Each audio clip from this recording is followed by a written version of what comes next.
Hi guys, I welcome you all to Learn with Diamond Door. I hope that you all are well.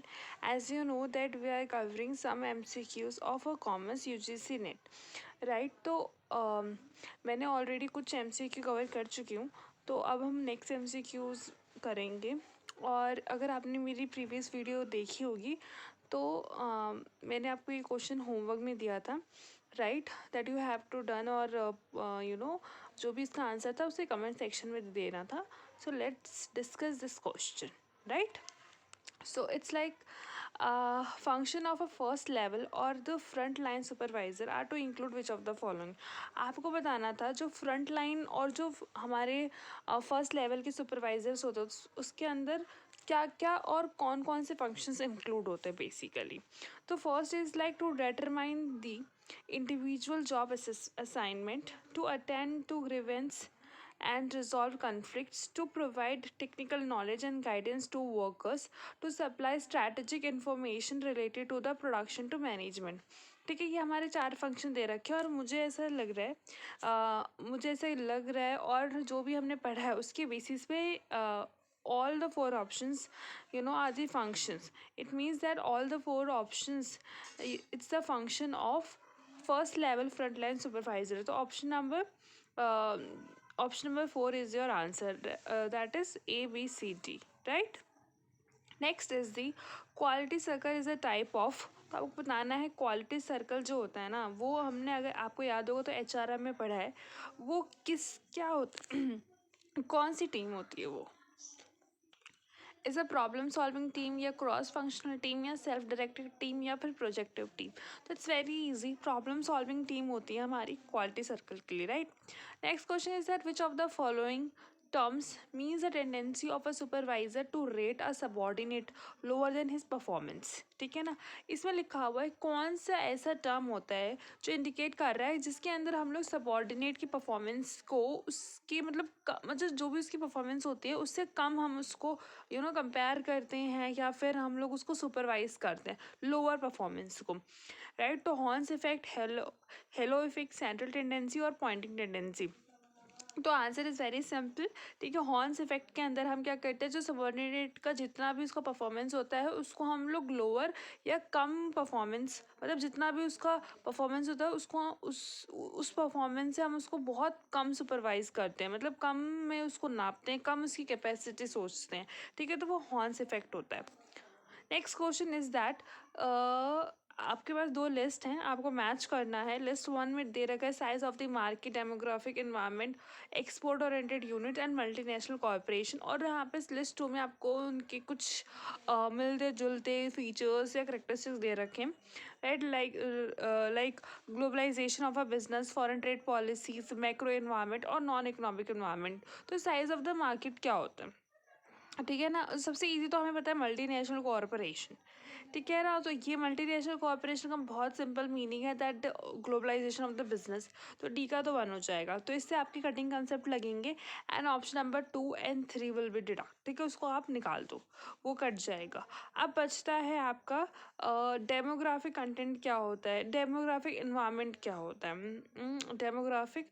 ठीक है, इसको भी छोड़ते हैं.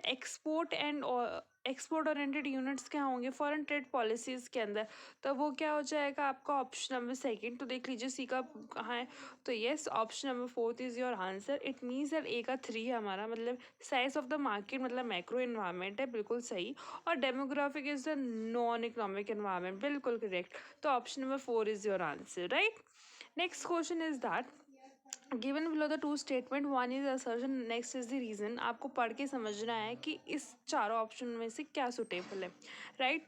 तो option is that assertion is that the tax should not be charged on the dividend income from the shareholder, right. Reason दे रखा है, some economists are of the opinion that when tax has already been paid on the profit of the company and the balance is distributed as a dividend to the owners, tax need not to be levied on them.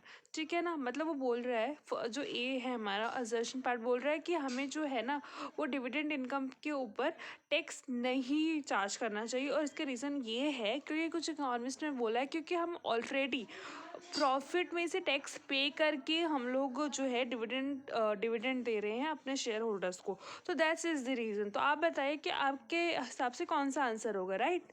So yes, option number 1 is correct, right. कि मतलब दोनों ही हमारे true हैं और R is the correct explanation of the A, right. Let's see the next question. तो ये तो बहुत ईजी है. A production curve expressed is that Q is equal to something, right. और क्यू की दूसरी इक्वेशन दे रखी है. यहाँ पे लिखा हुआ है कि आपका A is greater than 0 and alpha की वैल्यू 0 to 1 है and beta is greater than -1. L आपका लीवर है, के आपका कैपिटल है, अल्फा बीटा और sorry A and alpha beta are 3 parameters. तो आपको उनको क्या बोलते हो?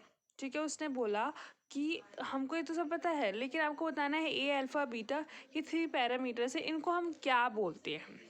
ठीक है, तो आपको बताना है कि हम इसे क्या बोलते हैं. First is the constant elasticity substitution function, variable elasticity substitution function, jointive type function और कॉब-डॉगलेस फंक्शन. तो answer option number is 1, that is your constant elasticity substitution function, right. Next question is that match करना है आपको. इन्होंने कुछ country के name दे रखे हैं और टाइप ऑफ एग्रीमेंट दे रखे हैं. मतलब match the following countries with the type of double taxation avoidance agreement, मतलब DTAA. ये आपका टैक्स से क्वेश्चन आया है. मतलब कैसे कैसे हमने किस कंट्री के साथ कैसे कैसे एग्रीमेंट साइन कर रखे हैं. ठीक है, आप देख रहे हो ना, स्कोप देखिए कितना ज़्यादा बढ़ गया है. मतलब कुछ भी नहीं छोड़ना. आई मीन ये तो नॉर्मल चेंज होते रहते हैं, मतलब बहुत फ्रिक्वेंटली चेंज नहीं होते. बट ये है कि हाँ, एग्रीमेंट चेंज हो जाते हैं depend on the president prime minister of that particular country.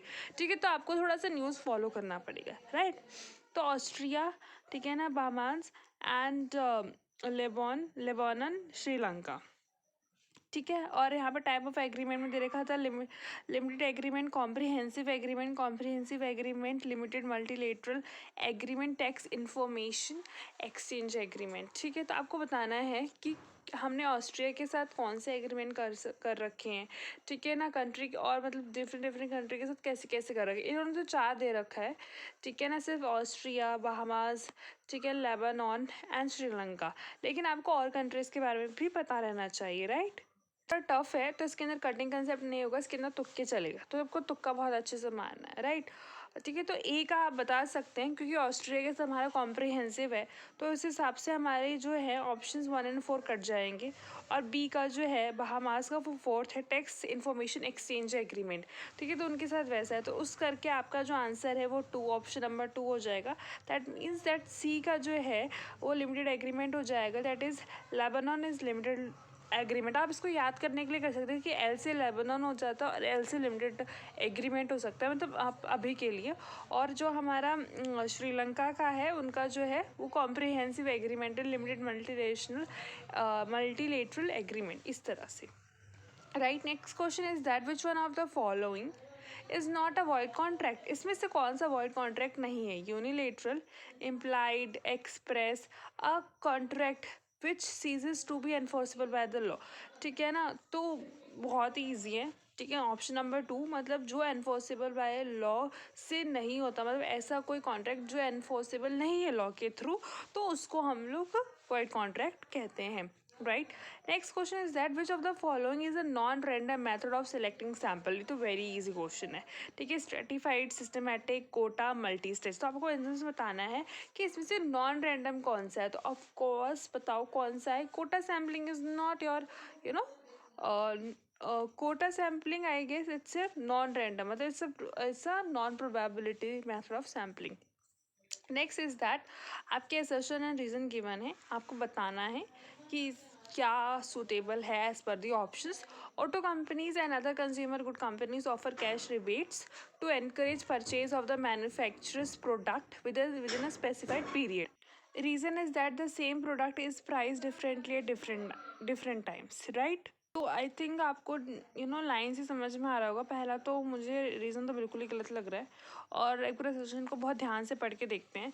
Auto companies and other consumer good companies offer cash rebate to encourage purchase of the manufacturers product within specified period. ऐसा नहीं होता. अगर consumer good companies के बारे में सोचा जाए तो ऑटो कंपनीज ऐसा बिल्कुल नहीं होता, ठीक है। तो इट्स अ रॉन्ग स्टेटमेंट। और आपका जो रीज़न है कि हम लोग सेम प्रोडक्ट को मतलब प्राइस करते हैं अलग अलग डिफरेंट टाइम्स में, ऐसा भी नहीं होता, ठीक है। This is also not a correct, इसके अंदर कुछ फैलेसी है, ठीक है। तो that means both the statement are not correct. So this is the next question, that the indemnity holder is not entitled to all damage which he may be compelled to pay in any suit in respect of any matter to which the promise applies, all costs that he may be compelled to bear in defending any such suit, all sum that he may have paid under the terms of any compromise of such suit, and damage for the liability incurred which is not absolute। So this is the four option. बोला गया जो indemnity holder होता है उसको इन चारों में से कौन सी चीज़ें एंटाइटल्ड नहीं, मतलब नहीं दी जाती है, ठीक है। तो guys this is your homework question, आपको अपना पूरा दिमाग लगाना है और आपको आंसर मिल जाए तो प्लीज़ कमेंट में आप अपना आंसर लिखिएगा। और of course will discuss in the next class, means next video. And तब तक के लिए take care of your self and I am very thankful to you. Bye bye guys, take care.